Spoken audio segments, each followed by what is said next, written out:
So hi, and thanks for watching this brief video on some of the key aspects of what you want to think about when just designing a Perc-Rite Drip Dispersal system. So there are a few items that are be slightly different than what you might be familiar with, not rocket science, and we'll take you through that. Hopefully you'll not be using a compass and pencil for this particular design, but if you still are, we can work with you as well. So this is kind of an artist rendition of drip dispersal system configuration, and we'll use that as kind of the basis for what we're going to talk about today. We'll look at a single family house, pretty simple project. Just know the concepts that we're going to learn now carry over if you're doing an apartment building, restaurant, whatever it might be. But it's easiest to see with a single family house configuration. So first are the tanks. So Perc-Rite Drip Dispersal can handle septic tank effluent or secondary quality wastewater, and that's really a function of what you need to do for the permit for your particular project. We are fine with either one, so sometimes there are regulations or other reasons that you want to treat it, and that's totally fine. If not, septic tank effluent is perfectly fine. The pump chamber is something we need to think about, and that's kind of the first design aspect of Perc-Rite Drip Dispersal. The pump chamber is going to be standard, usually concrete, but it could be whatever material you'd like it to be. We're going to supply the pump and the floats that go in there, but it's a system that operates on a timer. So it's not a demand-based system. Say if you're pumping to a distribution box, this is a timer-based system. So consequently, we get, say, a slug of flow in the morning at the house. It's going to send that out over the course of the next 10-12 hours out to the drip field. Typically, it's set up so that about every 3 hours a dose is fed out to the drip dispersal field. Within the pump chamber, your first calculation that you'll need to do, and it's typically done at the end of the design, but in the flow process, it's the first you'll come across, are the float settings. And one thing that's a little bit different, you typically need emergency storage depending on your jurisdiction, but one of the things that's a little bit different is we are going to also need a little bit of operating capacity for the surge flow to come in and then be discharged over the course of the day. So we recommend that you put a day's worth of design flow of operating capacity or surge capacity, and then any needed emergency storage above that. The other thing you see in this image is we're dealing with a 4-float system. It's really not that different from a wiring perspective than a 3-float system.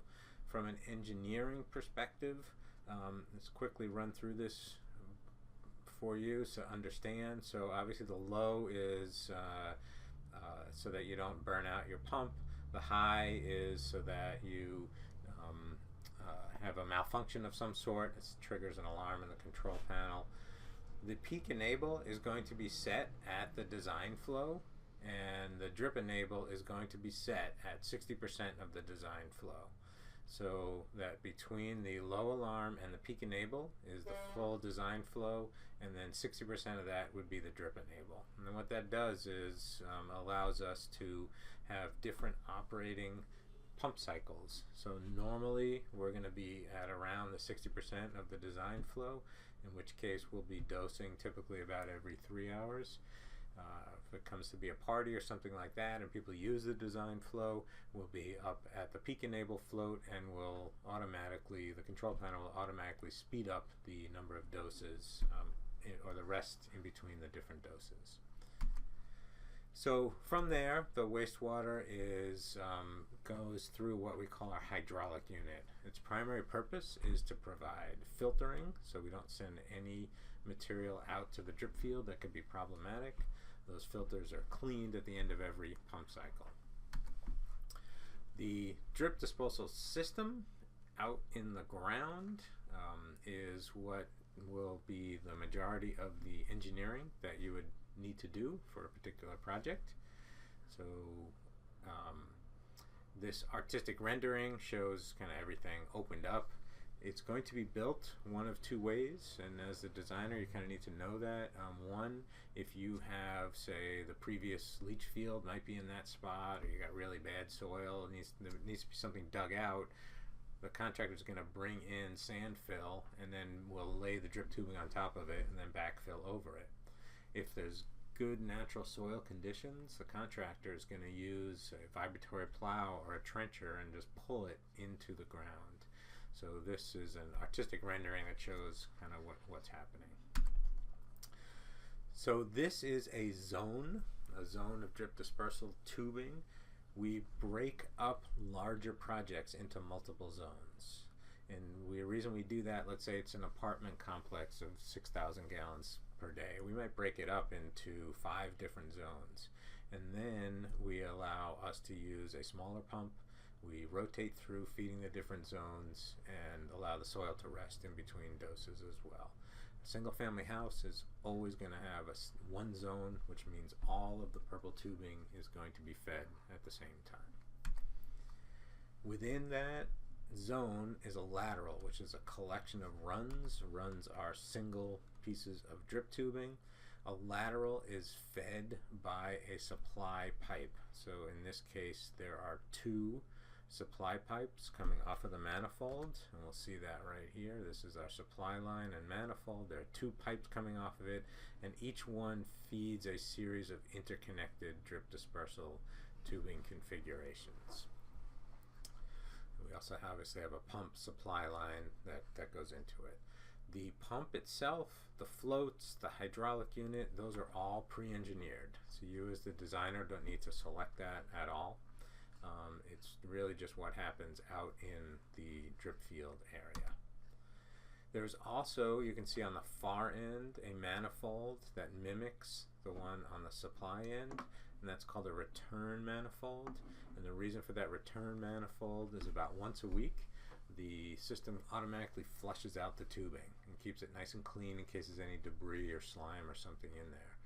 The manifold that's built on the return side is the same as the manifold that get built on the supply side. So you'll need to work to figure out what's that manifold going to be, and then we'll just use it twice, once on the supply side and once on the return side. One of the interesting design issues is, in this case, you can see the supply and return line manifolds are on opposite sides from each other. From a construction perspective, it's much easier to have them on the same side. So if you can, by simply adding one additional run of drip tubing to go from an odd number of drip tubing runs to an even number of drip tubing runs, we can then place the supply and return manifold on the same side.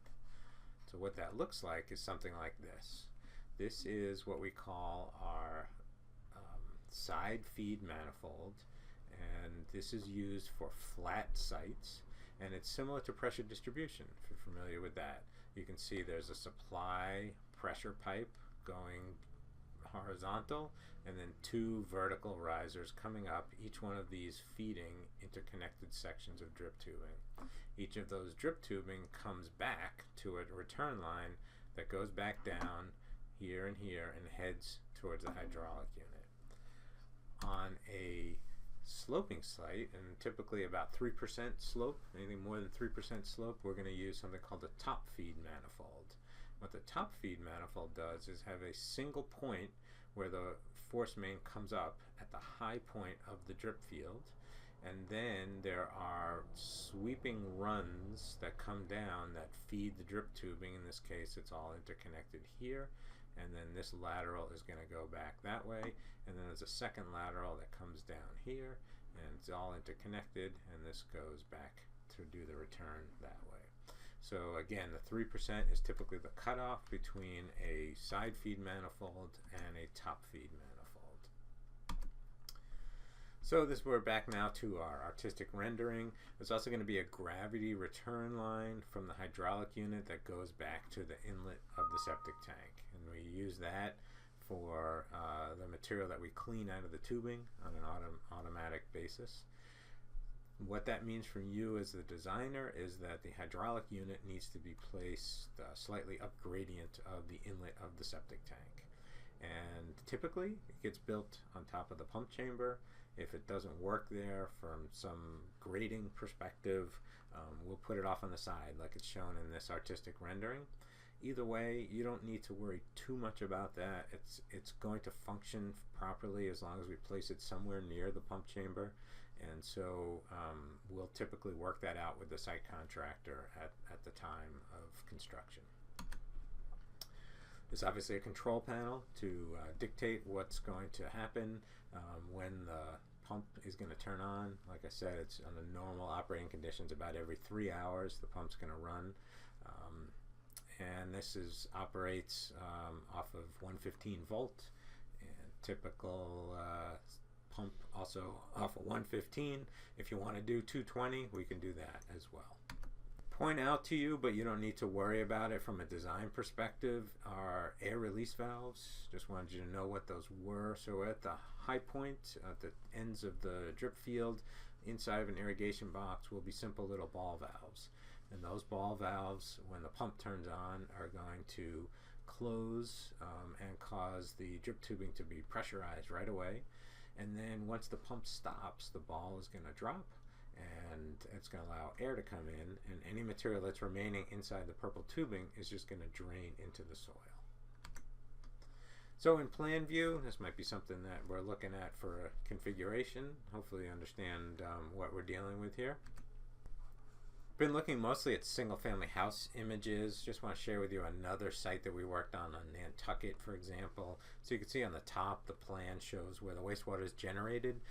That's a retreat type facility, and you can see down the bottom in red is where the drip dispersal system is. It's a half a mile between those two locations. And I'm sharing this with you because I want you to know that we can overcome many types of site obstacles: steep slopes, long distances, odd shape configurations. All of that is doable. We mostly just showed you a basic rectangular residential single-family house design as a way to get familiar with the technology. So I hope this has been helpful. Please call or email us with any questions or anything we can do to help you. Thank you.